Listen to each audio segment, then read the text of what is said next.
Dans notre émission La parole est à vous, nous revenons aujourd'hui sur les enjeux en matière de cybersécurité et de cyberdéfense au cœur de l'environnement maritime avec Didier Daoulas, ingénieur Sofimar chez BC, directeur du comité analyse des risques cyberdéfense.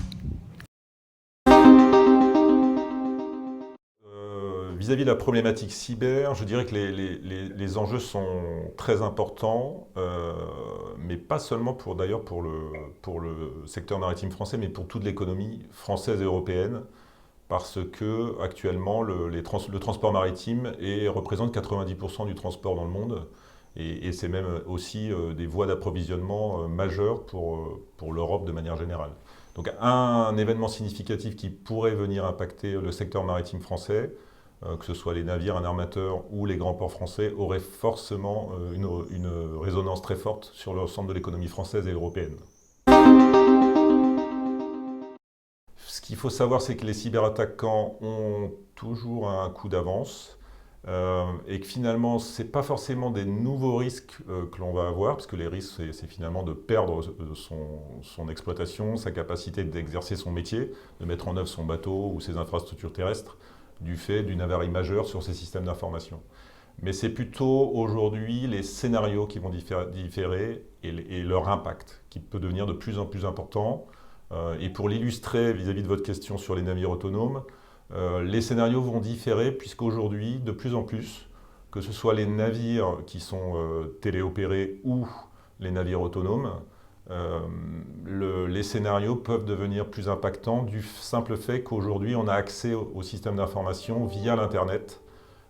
pour pouvoir interagir, modifier le contrôle-commande ou faire une modification légère sur les systèmes d'information. Donc ça crée finalement des passerelles entre l'Internet, c'est-à-dire qui peut être connecté par n'importe qui,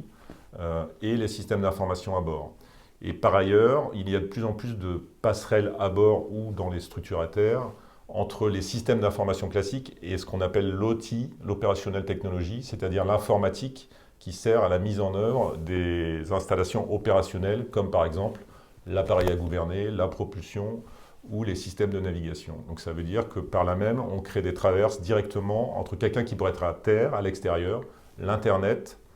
les systèmes d'information embarqués et les systèmes opérationnels. Ça veut dire qu'on peut avoir des scénarios opérationnels où on perdrait des fonctions vitales pour le bateau ou pour les ports. Question, je dirais qu'une particularité du secteur maritime français et de l'écosystème, c'est qu'il est très varié. Vous avez à la fois des très grandes entreprises, des grands ports français, mais aussi des petites structures et des moyens armateurs. Ça fait donc un écosystème très, très varié et très hyper connecté entre eux, avec aussi un rang de sous-traitance très développé. Donc il a été nécessaire de faire un travail d'optimisation et de réflexion sur l'ensemble du secteur afin d'entraîner tout le monde vers, on va dire, un secteur maritime plus cyber-résilient. Donc on a utilisé 3 leviers. Un levier organisationnel d'abord. Donc on a fait une analyse de risque sous l'égide du secrétaire général de la mer, donc l'État,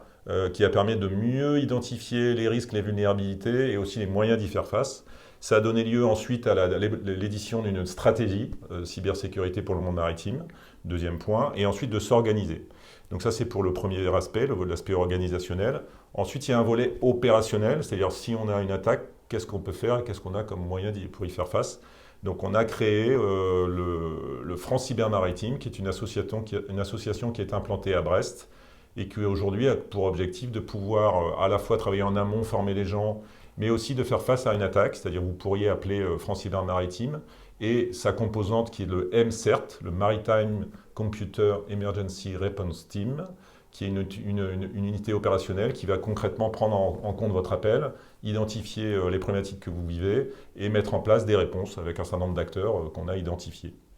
Et dernier point, dernier levier, je dirais le design, c'est-à-dire de travailler avant l'attaque.